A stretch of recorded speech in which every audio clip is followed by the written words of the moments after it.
British colonial ഭരണത്തിൽ നിന്നും India എന്ന മഹാരാജ്യം സ്വാതന്ത്ര്യം നേടിയതിൻ്റെയും ഒരു ജനതയുടെ ത്യാഗവും ധൈര്യവും ഒപ്പം അഖണ്ഡതയും ഓർമ്മിപ്പിക്കുന്ന മറ്റൊരു സ്വാതന്ത്ര്യ ദിനത്തിലേക്ക് നിങ്ങളേവരെയും സ്വാഗതം ചെയ്യുന്നു.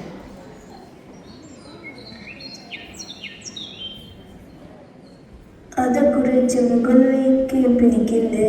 അതിന്റെ ഭംഗി ഇല്ല, കൂടുതൽ പൊക്കാൻ പറ്റില്ല. എൻ്റെ കൈ വേദനിക്കുന്നു. എൻ്റെ ചൂര തയ്ച്ചിട്ട് വയ്യ. ശരിയാ, എനിക്കും ഇതിപ്പോ കഴിയും. എന്നിട്ട് നമുക്ക് വെള്ളം കുടിച്ചിട്ട് വേണം. വെള്ളം വേണം, ഞാൻ എടുത്തു തരാം. കഴിഞ്ഞു, കൊള്ളാമല്ലേ? എന്തായാലും നമുക്ക് പൊക്കം കിട്ടി. ഇനി ഇത് പതാകയുടെ ഉള്ളിൽ കെട്ടിവെക്കണം. കൊടി ഉയർത്തുമ്പോൾ അത് താഴേക്ക് വീഴുന്നത് കാണാൻ നല്ല ഭംഗിയുണ്ടാവും. നമസ്കാരം. നമസ്കാരം ടീച്ചർ. അല്ല, മറ്റുള്ളവരെവിടെ? അവർ ക്ലാസ്സിലുണ്ട്, പാട്ട് പഠിക്കുക. അതെത്തിയല്ലോ. നമുക്ക് ഇവിടെ ഒന്ന് ക്ലീൻ ചെയ്താലോ? ഞാനും സഹായിക്കാം. നിങ്ങൾ ഒറ്റയ്ക്ക് ചെയ്യണ്ട, ഞാനും സഹായിക്കാം. ഞാനും സഹായിക്കാം. അതെ, നമുക്കെല്ലാവർക്കും ഒന്നിച്ച് വൃത്തിയാക്കാം. നമ്മൾ ഇന്ന് എല്ലാ വർഷവും ഇങ്ങനെ സ്വാതന്ത്ര്യ ദിനം ആഘോഷിക്കുന്നത്.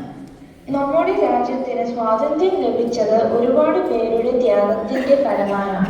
അവരെ കുറിച്ച് ഓർക്കുവാനും നമ്മുടെ രാജ്യത്തെ പരിരക്ഷിക്കാൻ എന്ന പ്രതിജ്ഞ എടുക്കുവാനും ആണ് നാം ഈ ദിവസം ആഘോഷിക്കുന്നത്.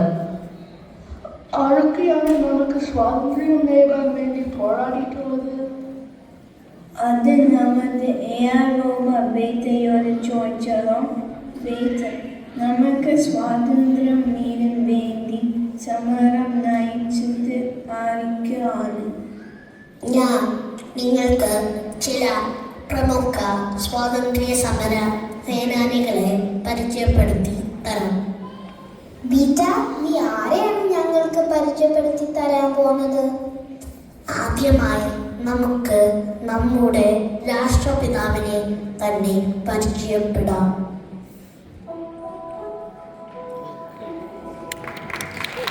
എന്റെ പ്രിയ രാജ്യവാസികളെ, നമ്മുടെ സ്വാതന്ത്ര്യം സ്വപ്നമല്ല, ധൈര്യത്തിന്റെയും സത്യത്തിന്റെയും ഫലമാണ്. അഹിംസയും സത്യം പാലിച്ചുകൊണ്ട് ഓരോ ചെറിയ പ്രവൃത്തിയും ചെയ്യുവാൻ വലിയ മാറ്റം സംഭവിക്കും. എല്ലാവരും ഒറ്റക്കെട്ടായി നീതിയും സ്വരാജ്യവും വേണ്ടി പ്രവർത്തിക്കട്ടെ. നന്ദി മഹാത്മജി. ഇനി ആരെയാണ് പരിചയപ്പെടുത്തി തരുന്നത്? ഇനി നമുക്ക് ചാച്ചാ നെഹ്റുവിനെ പരിചയപ്പെടാം. പ്രിയപ്പെട്ട ഭാരതീയരെ, ഞാൻ നിങ്ങളുടെ പ്രതീക്ഷകളും ആത്മാബലവും കണ്ട് അഭിമാനിക്കുന്നു. നിയമം, വിദ്യാഭ്യാസം, സാമൂഹിക നീതി എന്നിവ നടപ്പിലാക്കാൻ നിങ്ങളുടെ എല്ലാവരുടെയും കൂട്ടായ പരിശ്രമം കൊണ്ട് സാധിക്കും.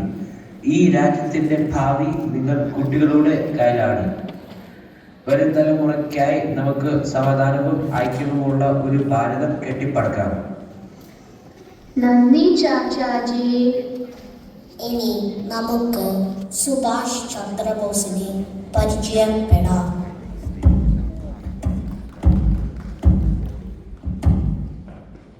ഭാരതീയരെ, എന്റെ മാതൃരാജ്യത്തിനു വേണ്ടി എന്റെ ജീവൻ ബലി അർപ്പിച്ചതിൽ ഞാൻ അഭിമാനിക്കുന്നു. യുവാക്കളെ, ധൈര്യവും ത്യാഗവും കൊണ്ടാണ് നമുക്ക് വിജയിക്കാൻ ആവൂ. ജയ് ഹിന്ദ്. നമുക്ക് പതാക ഉയർത്താൻ നേരമായി. എല്ലാരും വരൂ.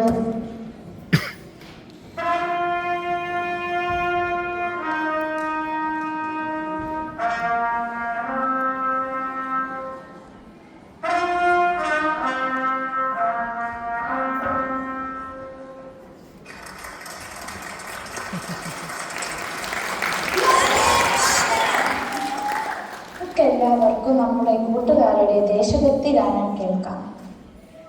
ഭാരതമെന്നാൽ ഭാരതനടുവിൽ കേവലമൊരു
ടീച്ചർ, നിങ്ങളെ കാണാനായി എൻ്റെ കൂട്ടുകാരനായ ആൽഫ അനുവാദം ചോദിക്കുന്നുണ്ട്.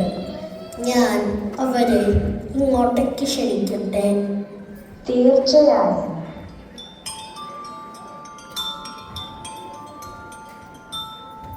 നിങ്ങൾക്ക് എല്ലാവർക്കും സ്വാതന്ത്ര്യ ദിനം ആശംസകൾ. നിങ്ങളുടെ ഈ മലയാളം ക്ലാസ്സും ഇവിടെയുള്ള കുട്ടികളും ടീച്ചർമാരും വലിയവരായ ഈ മലയാളി നാട്ടുകാരും ഒത്തൊരുമിച്ചിരിക്കുന്നത് കാണുന്നതിൽ വളരെ സന്തോഷം ഉണ്ട്. എന്നെപ്പോലെ തന്നെ നിങ്ങളുടെ കൂട്ടായ്മ കണ്ട് സന്തോഷിക്കാൻ ഒരാളെ കൂടി ഞാൻ ഇവിടേക്ക് ക്ഷണിക്കുകയാണ്.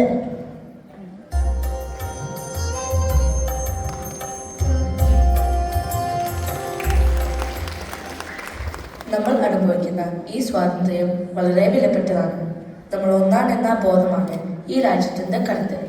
ആരും തമ്മിലടിക്കാത്ത ഒരു സെക്യുലർ ഇന്ത്യ ആയിരിക്കണം നമ്മുടെ ലക്ഷ്യം. കുട്ടികളെ, എനിക്ക് നിങ്ങളോട് പ്രധാനപ്പെട്ട ഒരു കാര്യം പറയാനുണ്ട്. ഈ രാജ്യത്തിന്റെ പുരോഗതി നാളത്തെ പൗരന്മാരായ നിങ്ങളുടെ കൈകളിലാണ്. നമ്മുടെ രാജ്യത്തിന്റെ വളർച്ചയ്ക്ക് വേണ്ടി നിങ്ങൾ ഓരോരുത്തരും പ്രവർത്തിക്കുമെന്ന് നിങ്ങൾ ഇന്ന് എനിക്കൊരു വാക്ക് തരണം. വരും, നമുക്ക് ഒത്തുചേർന്ന് നമ്മുടെ രാജ്യത്തിന്റെ നന്മയ്ക്കായി പ്രവർത്തിക്കാം. ജയ് ഹിന്ദ്.